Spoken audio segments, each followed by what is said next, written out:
it's me, and today we're going to finish off the tour with some bones and feathers facts about the great greens and the scarlet macaws. So we're going to start this off with looking at some of the feathers from the macaws, and what I have here is some wing and tail feathers from both the scarlet and the great green macaw. So here you can see that the tail feathers are much longer than that of the wing feathers, so that's one very easy way to identify what feather you're looking at. This goes to say for most bird species as well. To tell the difference of whether the feather came from the scarlet or the great green macaw, you can actually have a little bit of a cheat sheet and you can turn those feathers around. What we see here is that the tail feathers, well, all feathers of scarlet macaws display this beautiful red colour in the back, whereas the great greens display this kind of awesome golden yellow colour. Here you can see with those tail feathers from both species that the tail feather of the scarlet macaw is a lot longer than that of the great green. This is interesting because the great greens are a much larger species than the scarlets, but their tail feathers are not as long. When we look at the difference between wing and tail feathers, what you can see here is the primary difference is that length. But one other thing to look for is the rachis. The rachis is this veiny structure, and this goes up the centre of a tail feather and off to the side in a wing. And that's because of those uses. So these feathers are developed for different things. Tail feathers are used as a braking system as they fan those out in the approach of a branch to help them slow down so that they can land gracefully in the trees. Wing feathers, this goes off to the side, and this is one of many great adaptations for flight. This allows air distribution so that they can create lift in flight as they swoosh down through the air and then slice back up.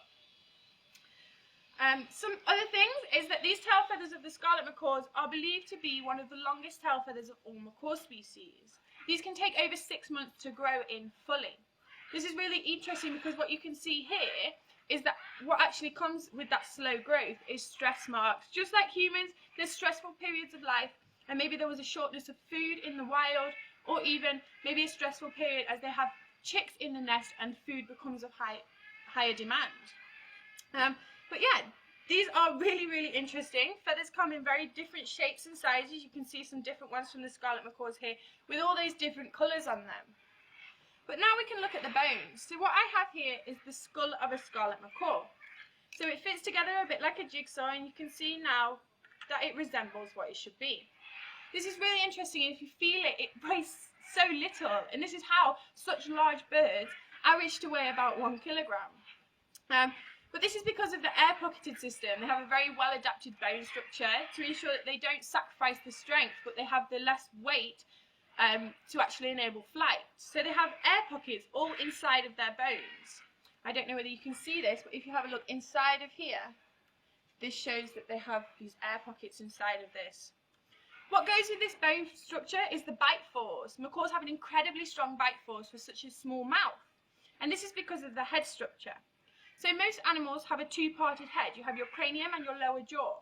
So if you try now at home to only move your lower jaw, you can't move your upper one, and this is because we only have one hinge here and one set of muscles powering the movement of your lower jaw. What goes with parrots though and these macaws, and what helps enforce that bite force, is this double movement. So they have the ability to move their upper and lower mandible here. So they have a three-parted head: their cranium, lower mandible, and their upper mandible. So they have an upper mandibular hinge. So this is how they create a clamping force which helps them get into all those hard fruits and nuts there in the wild. This is very important for them because for the great green macaws, as we addressed earlier in the talk, that most essential food source is this mounted almond nut, and this is incredibly hard. You can compare it to a rock. I can't get into this, and I even tried with some pliers and a hammer to enforce it, and it broke the concrete floor before it broke the nut. So these are incredibly very hard structures. So they break into these using that lower mandible here. They enforce that into the crease of the nut, and they pressure it down with that upper mandible to get into those. One last thing that's really interesting about this bone structure is that it links to their digestive system. This upper mandible has a ridge inside which helps grind down that food. Their food is then stored in what we call a crop. This is a food storage pouch between their mouths and their stomachs. And this is a very important part because they have very high metabolism. It's important that they have a system that enables them to get enough energy from everything that they eat. So they grind this down, store it there, then the gizzard grinds it up even more, and then this delivers the food to their stomachs. If they were to digest everything all at once like we do, they'd have to forage all day long. So this is why they have this system which allows a slow but steady delivery food system to their stomachs throughout the day. These birds can fly over 20 kilometers in one flighted session, which is why they need to be able to replenish their energy throughout flight. To give you an idea of how fast their metabolism really is, so the average scarlet macaw weighs around 1 kilogram. They will consume around 270 calories per day. This doesn't seem like much, but if I personally was to eat 270 calories per kilogram that I weighed, I personally would be eating over 18,000 calories a day, which is incredible. So that goes to show how much they are really eating in respect to their size. So the last thing now that I have for you guys to see is this egg here. This is the egg from a scarlet macaw, and you can see that it's pretty tiny. It's in my hand here, and it just sits in the palm of my hand.